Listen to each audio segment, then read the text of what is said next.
আসসালামু আলাইকুম রহমতুল্লাহ বারাকাতু। প্রিয় বন্ধুরা, সবাই বলতে পারেন এই জায়গায় আমরা একত্রিত ভাবে কেন বসে রয়েছি, কারণ প্রবাসের এটাই কারবার। সবাই যদি খাস কাম না থাকে, ওয়াফ ডে যেদিন হয় এই দিন আমরা সবাই কিন্তু এক জায়গায় বসে গল্প করি। প্লাস হইতেছে একটা নিউজ দেওয়ার জন্য আপনাদের মাঝে আসছি। আমার প্রিয় ভাই ইয়াসিন, কত সুন্দর চেহারা দেখেন, তাছাড়া সুন্নতি দাড়ি, আল্লাহ রাসূলের সুন্নত উনি পালন করছে, দেখতে অনেকটা সুন্দর লাগে। তাছাড়া যেটা বলতে চাইছিলাম আমরা, উনি ওমান থেকে ইরানে আসছে গেম দিয়া। জানি না ওনার কতটুকু কষ্ট হয়েছে, যারা যারা গেম দিতে চাইতেছেন, প্লাস ইরান থেকে তুর্কি যাইতেছেন কিংবা ওমান থেকে ইরান আসতেছেন, ওনার কাছ থেকে আমরা শুনি কতটা কষ্ট হয়েছে কিংবা ওনার কিরম আরাম হয়েছে। আমরা ওনার কাছ থেকে শুনি। উনি কিন্তু নতুন আসছে আজকে আমাদের রুমে। আসসালামু আলাইকুম। আমার নাম মোহাম্মদ ইয়াসিন মিয়া। আমি বিগত 3 বছর 3 মাস ওমানে কর্মরত ছিলাম। তো কর্মরত থাকাকালীনে আমি ওমান থেকে 3টা রাষ্ট্র সফর করেছি টুরিস্ট ভিসায়। সফর করার পরে আমি তুর্কি ভিসার জন্য অ্যাপ্লাই করছি। তো ভিসা অ্যাপ্লাই করার 12 দিনের পরে আমার মেসেজ আসছে এম্বাসি থেকে যে পাসপোর্ট আসছে আমার।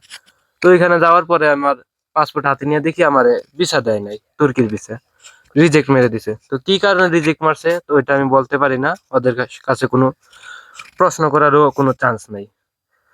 তো এরপরে আমার মনে জিদ আসলো যে কিসের জন্য আমার ভিসা দিব না তুর্কি, আমি তুর্কি যাব।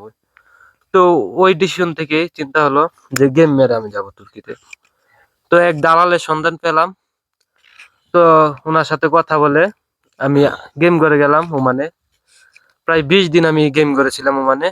যাই হোক, ওইখানে ভালোই ছিলাম, খাবার দাবার বাঙালি মানুষ ছিল, নিজে রান্না করে খাইছি, ভালোই ছিল। তো বিগত 26 তারিখ ডিসেম্বরের আমি শুক্রবারে সন্ধ্যা রাত্রে আমি গেম স্পিড বোটে উঠলাম, গেমে উঠলাম আল্লাহর নাম নিয়ে। ওঠার পরে প্রায় 9 ঘন্টা জার্নির পরে আমি শনিবারে ভোর রাতে 4টা কি 4:30 নাগাদ আমি তেহরানে বন্দর দেশে এসে পৌঁছাইলাম। তো ওইখানে আসার পরে কিছু শুকনা রুটি দিল, খাইলাম। খাবার খাবার খাওয়ার পরে আমি ঘুমাইলাম। ঘুম থেকে ওঠার পরে ওরা নেট দিল আধা ঘন্টার জন্য। তো আধা ঘন্টার জন্য নেট দিচ্ছে, ওর মধ্যে আমি ওদেরকে দেশ থেকে টাকা পেমেন্ট করছি। পেমেন্ট করার পরে ওরা একদিন ওই জায়গায় রাখছে। রাখার পরে ওইখানে মোটামুটি খানা ভালো ছিল, তত একটাও না। যাই হোক, যা রিদিকে ছিল তাই খেয়েছি। এরপরে আমার নিয়ে আসলো মিনাবের উদ্দেশ্যে। মিনাবে আসার পরে আমারে রাত্রে 12টা বাজে একটা রুমে নিয়ে আসলো। আসার পরে আমি বলছি আমার খাবার ক্ষুধা লাগছে, আমার খাবার দে। ইরানি এজেন্ট ওদেরই, তো খাবার দেয় নাই। পরের দিন 12টা বাজে আবার আসছে। আসার পর ওরে বলছে দেয় না। 2টা বাজে ওরে বলাই আনছি। ঘরের বাইরে থেকে তালা দেওয়া ছিল, ঘরের দরজার মধ্যে আমি লাইতি করছি। লাথি দেওয়ার পরে ও আসছে। আসার পরে বলছে কি সমস্যা, বলছে আমার খাবার দে। বলতে ডলার দিলে খাবার দেবো, টাকা দিলে নিলে খাবার দেবো না। তো প্রায় 24 ঘন্টার উপরে আমার খাবার নাই, পানি নাই। ঘুমামু যে ওই একটা খালি মাতর বিছানো ছিল কার্পেট, ওইটার মধ্যেই, কম্বল নাই, শীতের রাত। ঘুমাইছি কারণ এই জ্যাকেটটাই ছিল। এরপরে ও খাবার দিল, খাবার খাইলাম। $2 দেওয়ার পর ও খাবার দিল কিছু শুকনা রুটি, যা আমাদের দেশে অনেকেই কাজের লোক গেলে ওদেরকে এরকম খাবার দেয় না। যাই হোক, রিজিকে যা ছিল তাই খাইলাম। খাবার খাওয়ার পরে ওই দিন রাতটা গেল। তারপর পরের দিন আবার ওরে 2টা বাজে বলাইলাম, দিনের 2টা বাজে। বলতেছে $5 দিলে খাবার দিব। তো আমি $5 দিতে গিয়ে ওর সামনে আমার মানি ব্যাগ বাই করছি। বাই করে আমার কাছে কিছু ডলার ছিল, যা যেগুলো আমি ওমান থেকে নিয়ে আসছিলাম এক্সচেঞ্জ থেকে। তো ওই ডলার গুলা দেখে ফেলছে। দেখার পরে ও আমার খাবার দিল কিছু। ওই দিন একটু ভালো দিছিল, 2টা ডিম ফ্রাই করে দিছিল আর ওই 4টা রুটি দিছিল। তো খাবার পরে আমারে 5টা বাজে উঠাইলো, ওর গাড়িতে উঠাইলো। কারে উঠানোর পরে হয় প্রায় আধা ঘন্টা আমারে নিয়ে গেছে। নিয়ে যাওয়ার পরে এক মোটরসাইকেল আসছে, আমাদের বয়সী ইয়াং, ও আসছে। আইসে আমার গাড়িতে উঠাইলো। উঠানোর পরে মাটি কাঁচা রাস্তা, এর আগের দিন আবার বৃষ্টি ছিল, কাঁচা রাস্তা, বৃষ্টি বাদল, ওই দিক দিয়ে বিলে খালে প্রায় 1.5 ঘন্টা ড্রাইভিং করছে মোটরসাইকেল। আমি পিছনে বসেছিলাম। কিছু জায়গা প্যাক হাইটা গেছি। হাইটা যাওয়ার পরে পারিছে আবার ওর গাড়িতে পিছিয়ে বসছি। বসার পরে বন্দর আব্বাসের সাইডে একটা গল্লির চিপার মধ্যে নিচে নেওয়ার পরে ওই সেম ড্রাইভারই আবার আসছে। আসার পরে আবার আমার গাড়িতে উঠাইলো। উঠাইয়া 20 মিনিট ড্রাইভিং করার পরে ওই একটা শুনশান জায়গা নিল। নেওয়ার পরে আমার বলতেছে তোর সবকিছু দে। তো এক পর্যায়ে ওরে আমি মানি ব্যাগের থেকে $30 মতন দিয়ে দিছি। আমি বলছি এটাই আমার কাছে আছে। পরে ও আমার এই ফোনটাও নিয়ে নিছিল, বলে ফোনটা দে, তোর কাছে আরো ডলার আছে। আমি দেখছি তুই ডলার না দিলে ফোনটা দেবো না।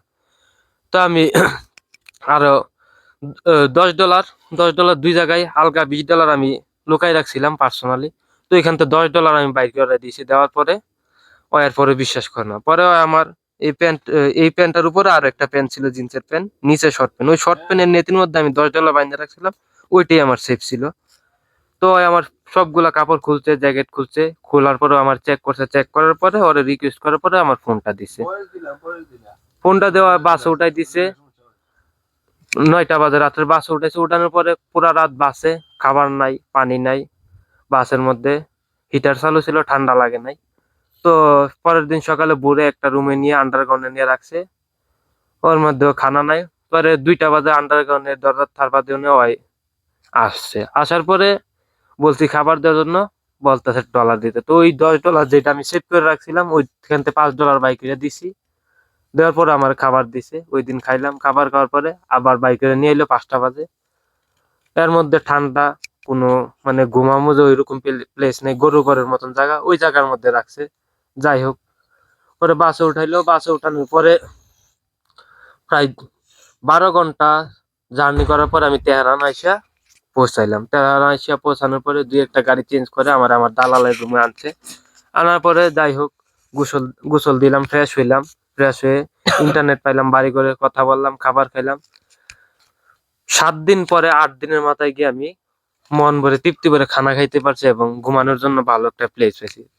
সবশেষে এটাই বলি, যারা ইউরোপের উদ্দেশ্যে রওনা দিবেন, আসতে চান ওমান থেকে, দুবাই থেকে, অনেকে দুবাই থেকে আসে, ওমান থেকে আসে, বা এই রাস্তায় যারাই আসতে চান একটু চিন্তা ভাবনা করে আসবেন। কিসের জন্য? এই রাস্তাটা অনেক ক্রিটিক্যাল। ওটা আপনার জানের রূপে অনেক তাফালিং যায়। আপনার মানসিক শক্তি লাগে, বুকে সাহস লাগে, শরীরে শক্তিও লাগে। সবকিছু মিলে আপনারে একজন স্ট্রং ভাবে আপনার প্রস্তুতি নিয়ে আসতে হবে। দুর্বল মনের মানুষ হলে ওইসব রাস্তায় আপনি ভয়ে করবেন। এরকমও জায়গা গেছে, ওই মোটরসাইকেলের মধ্যে আমার নামাইয়া আমার ছুরি ধরছে, আমার কাছে কি আছে বাইর করে দেওয়ার জন্য। তো আর মোবাইলটা রাখে নাই। ও জানে মোবাইলটা রাখলে সামনে আমার গাড়ির মধ্যে দিলে আবার ওর লোকের কাছে আমি বইলা দিব, ওর লোকে আবার ওরা করবো। ও আমার চেক করছে, কিছু পাইনি ছুরি দিটা।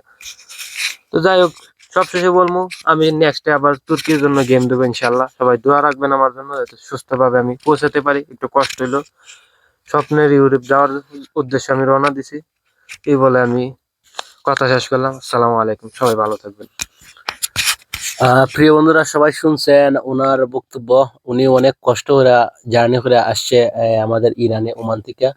যারা যারা এই পথে আসতে চান, অবশ্যই সর্বপ্রথমে মানে প্রিপারেশন নিয়ে, ভালো করে স্ট্রংলি আসবেন। আপনারা বুঝতে পারছেন কতটা কষ্ট হয় গেম মারলে পরে। তো সর্বপ্রথমে ভালো করে প্রিপারেশন নিয়ে আসবেন। নেক্সট টাইমে দেখা যাবে ওনাকে আবার দ্বিতীয়বার ইনশাল্লাহ, যদি না যাইতে পারে ইউরোপ, ইনশাল্লাহ আবারও আপনাদের সামনে আসবো। সবাই ভালো থাকবেন প্রিয় বন্ধুরা।